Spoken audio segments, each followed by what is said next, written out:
Il est connu comme le cheikh des militants ou encore le lion du désert. C'est l'un des plus célèbres combattants parmi les résistants arabo-musulmans. Il s'appelle Omar al-Mukhtar.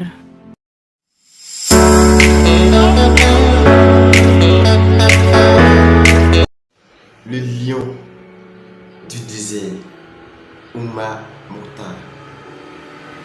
Nombreux sommes-nous qui n'avons jamais entendu parler de ce brave homme, de cet homme qui a passé pratiquement la moitié de sa vie en train de combattre, en train de défendre sa patrie. Oui, Omar Mukhtar, le lion du désert. Il a été surnommé le lion du désert parce qu'il maîtrisait l'art de la guerre. Oui, il a su défendre son pays qui est la Libye. Il a passé 20 ans de sa vie en train de combattre l'envahisseur qui est l'Italie. Oui, et dans cette vidéo, nous allons parler de Omar Mukhtar ou encore du lion du désert. Mais avant d'entamer cette vidéo, tu connais la règle, si tu n'es pas encore abonné, je t'invite à t'abonner pour ne pas rater les vraies vidéos qui passent sur cette chaîne. Et si tu es encore plus sympa, tu me laisses un pouce bleu, me dis que tu me soutiens dans ce que je fais. Top, c'est parti.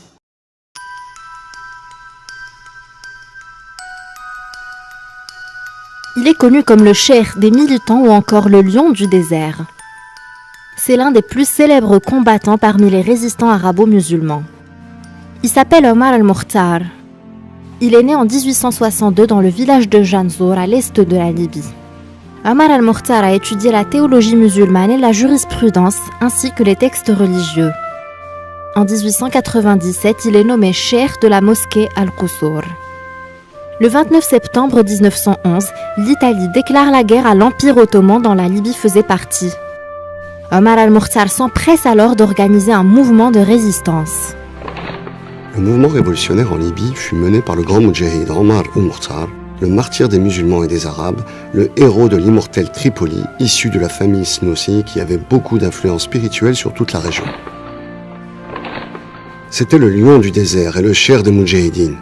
Il était véritablement la fierté de sa famille, de ses proches et de sa patrie, qui était respecté par tous et considérablement apprécié par les épris de liberté.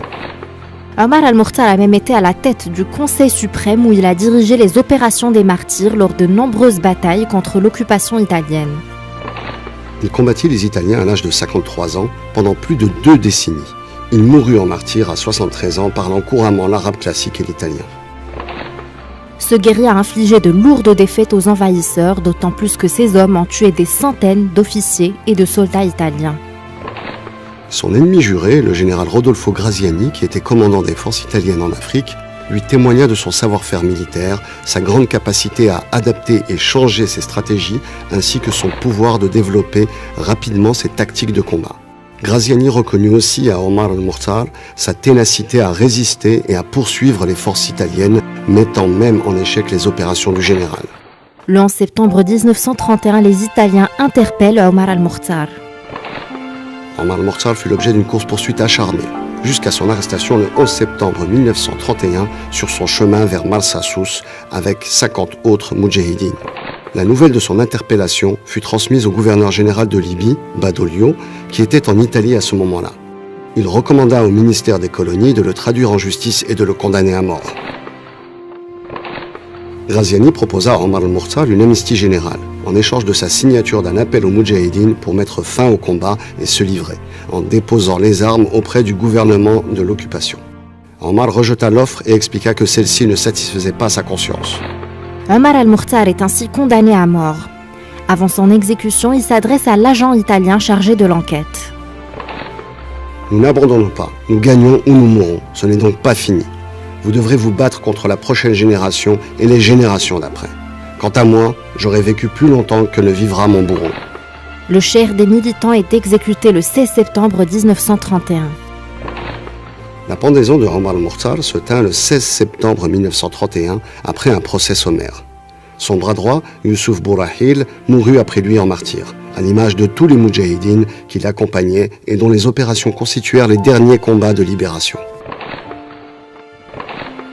Le corps de Omar al-Mukhtar commença à vaciller au gibet, comme si cet homme avait enfreint la loi, entouré d'une foule de curieux qui le regardaient avec douleur et stupéfaction. Son corps fut laissé sans vie et ses yeux fermés exprimaient simplement son courage et son acceptation de la volonté divine. En exécutant Omar al-Mukhtar de la sorte, les Italiens ont voulu donner un exemple aux autres moujahidines. Les Italiens devaient bien laisser un acte ridicule dans l'histoire des peuples. Ils forcèrent les Barqawin, qu'ils arrêtèrent à Benina, les hommes de Benghazi et un grand nombre de gens à assister à l'exécution. Au moins 20 000 personnes furent témoins de ce moment terrible où Omar al-Mukhtar avança d'un pas sûr vers la potence en répétant la shahada jusqu'à sa pendaison. Le bourreau exécute la peine de mort. Au cours de la révolution de 2011 contre le colonel Kadhafi, nombre de Libyens se sont inspirés de Omar al-Mukhtar dans leurs actions armées.